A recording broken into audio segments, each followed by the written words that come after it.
सतगुरुदेव की जय। बंदी छोड़ कबीर साहिब जी की जय। बंदी छोड़ गरीबदास जी महाराज जी की जय।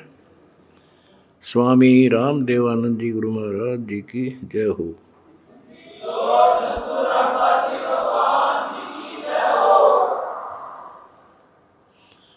सत साहिब परमेश्वर कबीर जी की प्यारी संगत को, विश्व की सारी संगत को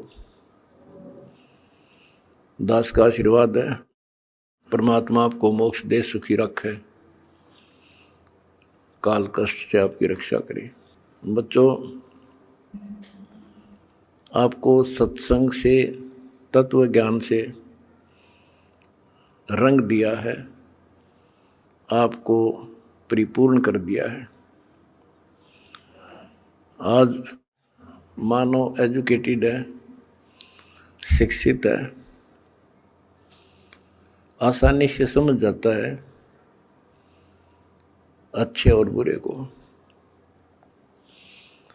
परमात्मा की विशेष रजा है। ये साइंस परमात्मा ने मानव को दी, जिसके कारण आज ये सोशल मीडिया परमात्मा कबीर जी की देन है।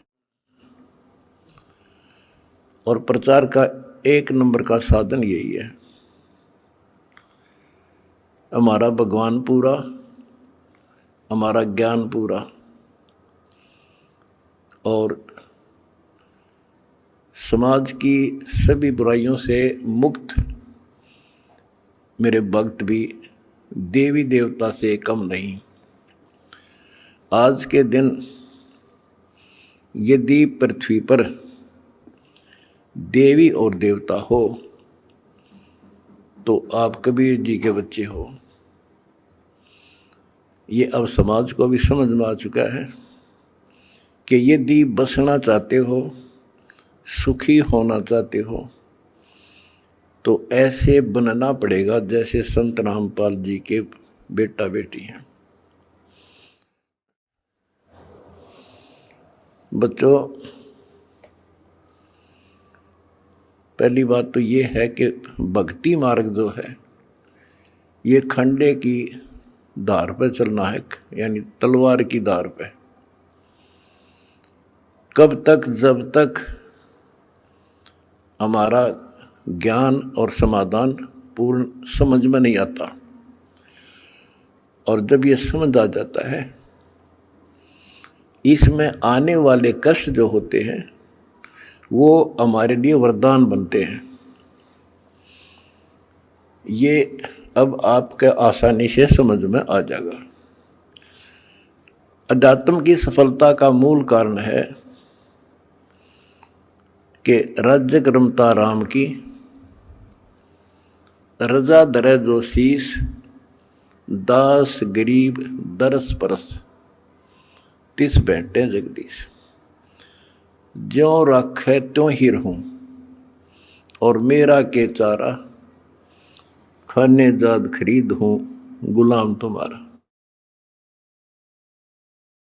आपको सत्संग के माध्यम से सुना करते हैं हम, कई उदाहरण भी दिए जाते हैं कि एक राजा था, वो नास्तिक था, उसका वजीर आस्तिक था।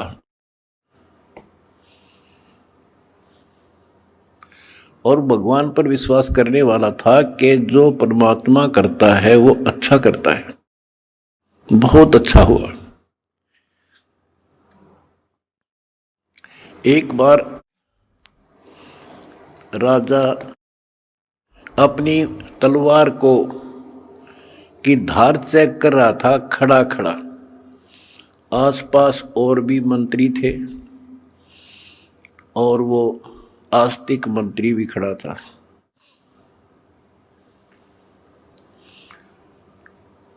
क्या होता है, बात करते करते राजा की उंगली कट गई, तलवार की धार के लाग के।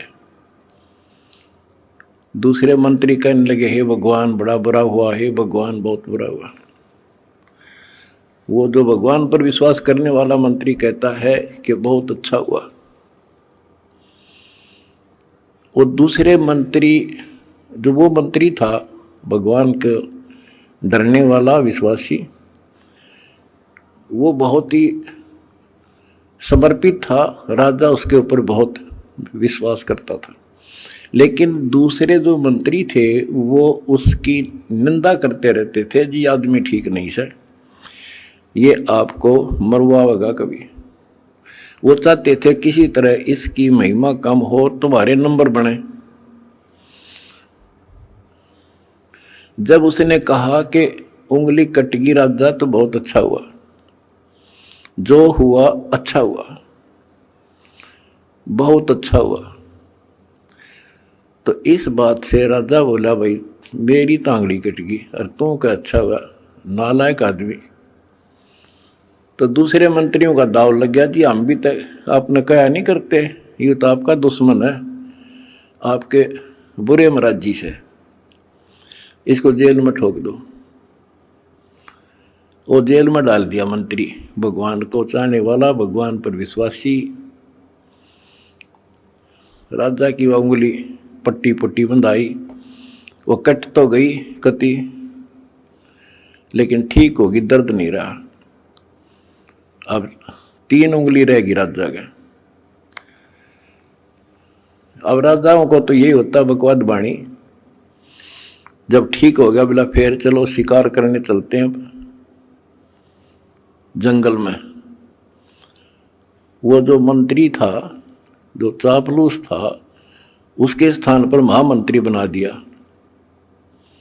राजा और वो मंत्री, क्योंकि वो तो उसका चमचा था खास। राजा के 7 घोड़े गेल गेल भाग्या था, जिधर भी राजा जावे वो दोनों मार्ग पे चल गए।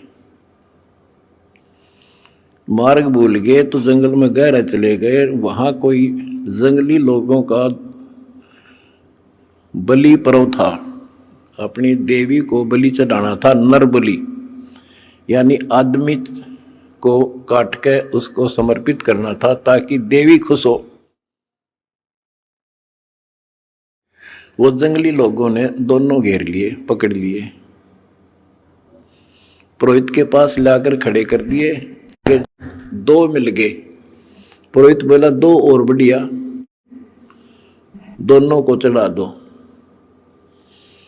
पहले इनके अंग देखो, अंग भंग ना हो, कोई काना, कोई उंगली हाथ कटा हुआ ना हो। देखा जब चेकिंग हुई तो राजा की उंगली कट रही। पुरोहित को बताया गया जी एक तो ठीक ठाक है, एक की एक उंगली कटी हुई है। वो बोला भाई वो डिफेक्टिव है, ये नहीं चढ़ेगा, इसको छोड़ दो, और इसको ये ठीक है, फिट है। और दूसरा जो चापलूस था मंत्री, उस भगत की रोज निंदा करा करता था, वो फंस गया और वो चढ़ा दिया बलि, राजा छोड़ दिया। अब राजा ने तो उस मंत्री की कोठरी का गबाट जाकर पीछा देखा, जिस जेल में रोक रखा था कोठरी में, उसको खुलवाया और उससे कौड़ियों मिला नो, अगवाई उस दिन आप ठीक को थे, अग बहुत अच्छा हुआ, जया मेरी उंगली ना कट्टी होती तो आज मेरी जान जानी थी। भाई मैंने आपको नाजायज तंग किया, माफ कर दे।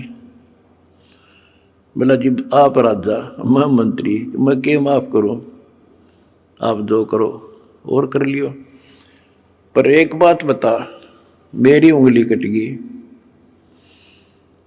तो मेरे लिए तो अच्छा हुआ, पर आपको 6 महीने की जेल हुई, आपके लिए क्या अच्छा हुआ?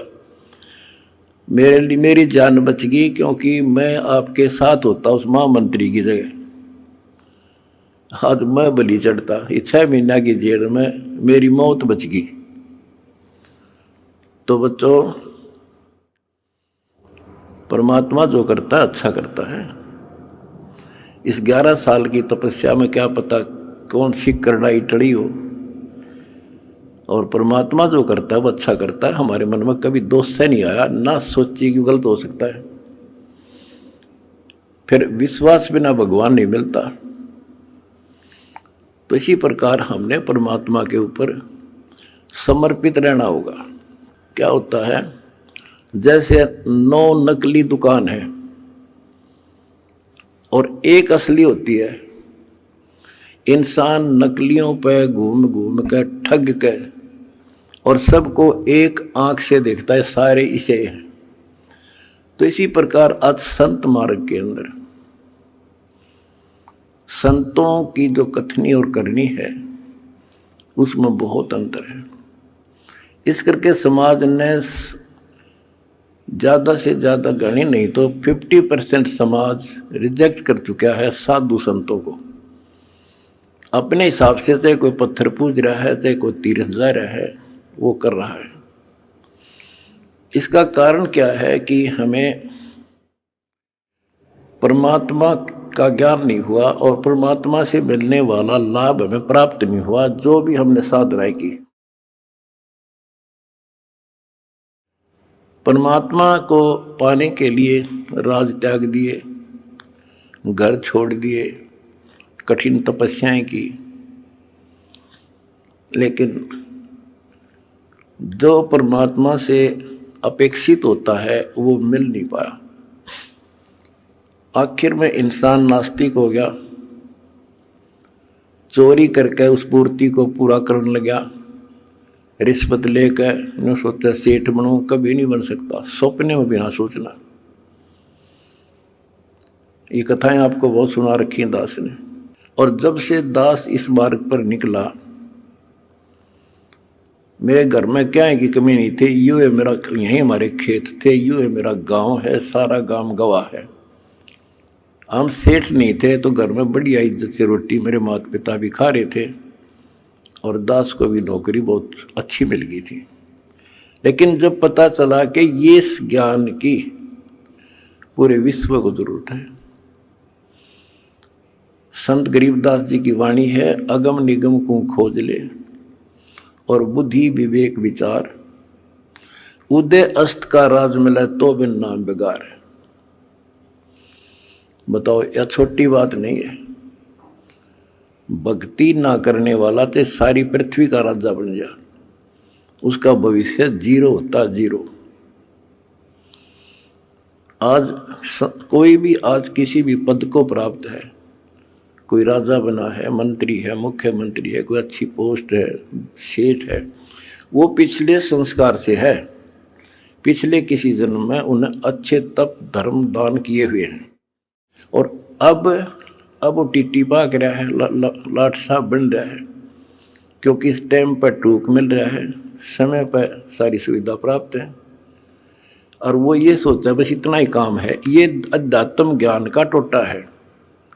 उस अध्यात्म ज्ञान के टोटे को पूरा किया मैंने सभी ग्रंथों से, सभी महापुरुषों की वाणियों से एक कर दिया। अब देखो, हम देखते हैं भी एक इंसान सेठ है, एक IAS IPS MLA MP प्रधानमंत्री मुख्यमंत्री बने हैं और वो कति राम नाम न जानते नहीं, सारे दिन दारू पीना या मजाक करना और बकवाद करना, या अपनी अच्छे नेक व्यक्ति हैं तो अपना करके खाना रहना। और हम सोचते हैं कि ये भक्ति जो कर रहे हैं वो ये सोचते हैं कि हम भक्ति कर रहे हैं और फिर भी कोई ना कोई कष्ट थोड़ा बहुत आ ही जाता है। और मेरे साथ वाला सारा दिन कोई राम नाम न जानता, नहीं कह ताश खेल है, कह दारू पीवे, ना अपनी धंधा करता है और बड़ा अफसर है, इसको कोई दिक्कत नहीं होती। तो ये ऐसे समझना होगा आपने, जैसे इन्वर्टर की बैटरी है, वो चार्ज कर दी और इन्वर्टर है नहीं, फिर हटा दिया, तो जब तक उसमें वो कैपेसिटी है उसकी वो चलेगी और पंखे भी चलेंगे, कूलर भी चलेगा, लाइट भी जग रही होगी। और जिस समय वो बैटरी डिस्चार्ज हो जाएगी, सभी समाप्त हो जाएंगी, सब सुविधाएं खत्म। उसके बाद फिर क्या होगा, उसके ऊपर कैर टूटेगा और उस समय देर बहुत हो चुकी होगी। आज कोई राजा है, महाराजा है, और फिर मृत्यु के बाद कुत्ता बनेगा, गधा। ये संतों की वाणी है, कोई डूम बाट के गीत नहीं है, अध्यात्म ज्ञान है। फिर पीछे तू पसवा कीजिए, गद्दा बैल बनाई, ये 56 भोग कहाँ मन बोरे, कि तक कुरली चलने जाए। एक थोड़ा सा दिमाग तक काम ले ले इंसान तो कर्जा पाट जा। आज सारी सुविधाएं हैं, समय पर सब मिल रहा है, और मृत्यु के उपरांत क्या होगा, कुत्ता बनकर धक्के खागा। तो ये डर बनेगा गात में, जब बात बनी मेरा बना डर, ये ज्ञान होया। तो फिर बताया कि कोट जन्म तन भ्रमत हो गया, कुछ नहीं हाथ लगा रे, और कुकर कुत्ता, सुकर सुअर खर गधा, और कौवा हंस बुगारे।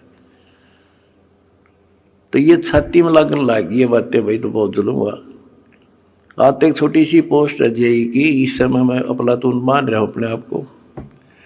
और अध्यात्म ज्ञान बताता है कि राजा भी रहे, देवता भी रहे, और मोक्ष नहीं हुआ। मोक्ष कैसे होगा, गीता अध्याय 4 श्लोक 34 में कहा कि अर्जुन, तो तत्व ज्ञान को जो भगवान स्वयं अपने मुख से बोलता है, गीता अध्याय 4 श्लोक 32 में बताया, तत्वदर्शी संतों से पूछ, और वो तत्वदर्शी संत तुझे वो ज्ञान कराएंगे, उनको दंडवत प्रणाम कर। यानी इतना कीमती है ये ज्ञान, उसी को बताया जाएगा जो कति समर्पित होगा। फिर लास्ट में बता दिया है कि गीता बोलने वाला कहता है कि अर्जुन 18वें अध्याय के 62वें श्लोक में, तू सर्वभाव से उस परमेश्वर की शरण में जा, उसकी कृपा से ही तू परम शांति को और सनातन परम धाम को प्राप्त होगा। एक तो इसी ये बात क्लियर हो जाती है कि गीता ज्ञानदाता से कोई और है परम शक्ति, जिसकी भक्ति से परम शांति होगी और सनातन परम धाम सतलोक प्राप्त होगा, सत्य स्थान। गीता अध्याय 15 श्लोक 4 में कहा है कि तत्व ज्ञान की प्राप्ति के पश्चात परमेश्वर के उस परम पद की खोज करनी चाहिए, जहां जाने के बाद साधक फिर लौटकर संसार में नहीं आते। तो उसके लिए हमने ये पाना है, उस परम पद को पाना है। कौन से परम पद को? जहां जाने के बाद फिर लौटकर नहीं आते, जहां परम शांति है, वो सनातन परम धाम है।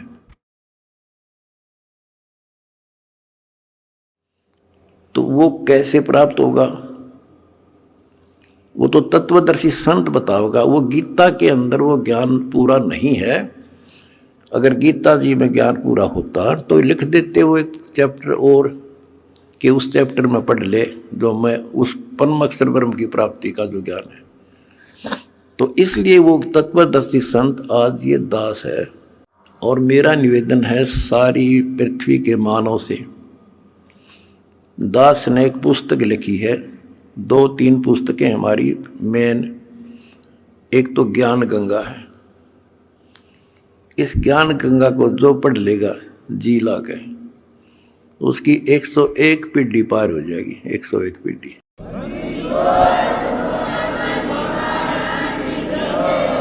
ये सारा ज्ञान कति मेरी आत्मा समझ लेना हो, ज्ञान गंगा ऐसे गजब तरीके से तैयार कर रखी है। जब इंसान होगा निष्पक्ष भाव से पढ़ लेगा, वो और बताता फिरेगा।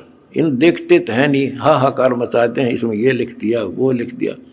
एक भी उस पुस्तक में बगैर शास्त्र प्रमाण मतलब शब्द नहीं बोला। अगर उसमें जो लिखा हुआ गीता से, वेद से, पुराण से, कुरान से, बाइबल से, अगर उसमें गलत है तो फिर वो आपकी पुरानी पुस्तकें खराब हैं। लेकिन पुस्तक गलत नहीं, हमारी बुद्धि खराब है, हम समझ नहीं पाए। दूसरी पुस्तक है जीने की राह। उस जीने की राह पुस्तक पढ़ के करोड़ों भक्त सुधर गए, बच्चे छोटे छोटे भी। वह ऐसी गजब समाज सुधार की पुस्तक है। आज ये लिव एंड रिलेशन का जो आग लाग रही है लव मैरिज की, इस पुस्तक को पढ़कर कोई ना तो लव मैरिज करेगा और ना ही लिव इन रिलेशनशिप में रहेगा, ना बुराई करेगा, ना समाज के अंदर एक देवता बनकर रहेगा। ऐसी गजब की पुस्तक है और हम फ्री में देते हैं, कोई लालच नहीं। कोई मैंने सोचे भाई रामपाल अपने कोई लालच कर रहा होगा, ये समाज ने पता चल गया मैं लालची हूं कि ना हूं। मैं केवल परमार्थी हूं और परमार्थ की ट्रेनिंग मैंने अपने बच्चों को दे रखी है और ये कुर्बान है। इनको को दुखी दिखाई देगा, ये आप रोटी नहीं खाओगे उसको खिलाओगे। आज इनको ऐसा ज्ञान ऐसा निर्बल कर दिया और हमने भी ठान ली है पहले तो भारत को विश्व सोने की चिड़िया बनावांगे। वो बनेगी कैसे?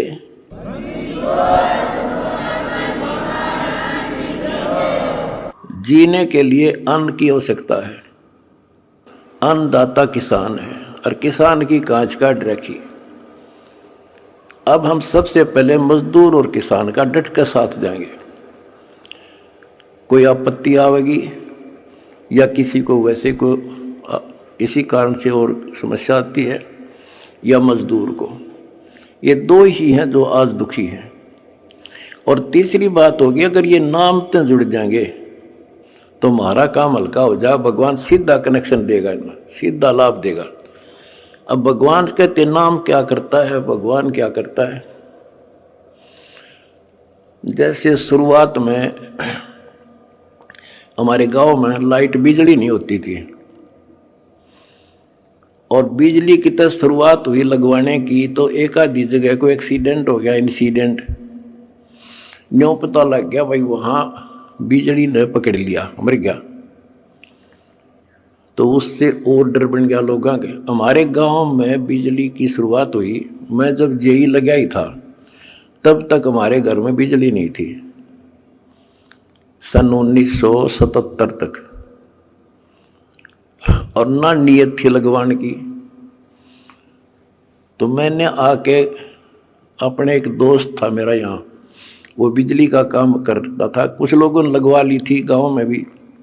मैंने उसको कहा भाई तू घर वालों से कह तो सामान ले आ, मैं सामान दे दूंगा, बता कितना सामान क्या फिटिंग का इसमें पैसे लगेंगे। उसने बताया 1200 रुपये लगेंगे, मैंने दे दिए।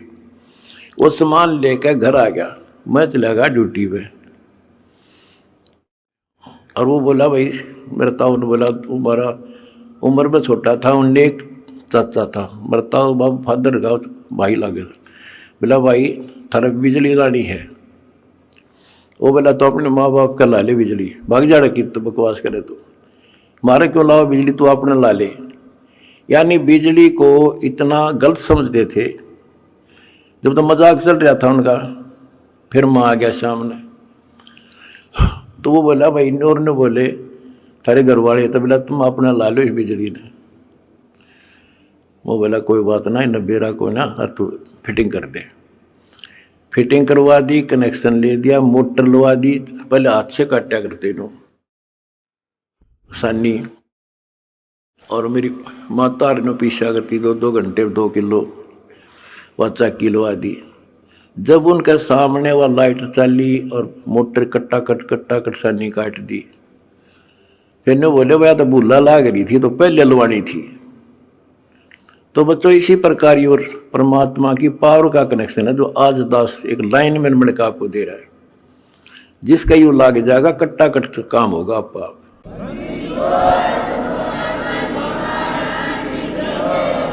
ये करोड़ों भक्तों ने कनेक्शन ले रखे हैं, सारे के ठाठ कर रखे हैं, सबके चेहरा पर रौनक, कोई टेंशन नहीं आ सकती। पर भगवान की भक्ति खा कर जैसी समस्या आती रही और धन का टोटा हो गया। तुमने इतना दान कर दिया कि आज देख कितने लाखों दुखियों का दुख दूर हो रहा है तुम्हारे दान से। और वह जब भगवान का जुड़ गया तो सीधा कनेक्शन उनसे भी हो जाए। भगवान को रिश्तेदार थोड़ा किसी का हो, तो सबको देगा, सबके साथ एक जैसा व्यवहार है। बिजली ने कोई लगवा लो अपने पावर को, फुल काम करेगी, पर उसकी मेंटेन, उसको सारी उसकी जो है मर्यादाओं का पालन करना होता है। गलती कर दी तो वह नष्ट भी कर देती है। तो सावधानी बरतें, मर्यादा का पालन करें और देखो फिर किसे ठाठ हो जाएंगे। और मोक्ष मिलेगा। ये तो रूंगे में मिलेंगे, यहाँ के सुख तो रूंगा, असली जड़ तो मोक्ष है। वहाँ चले जाएंगे जहाँ जाने के बाद फिर लौटकर संसार में नहीं आते। सत साहिब।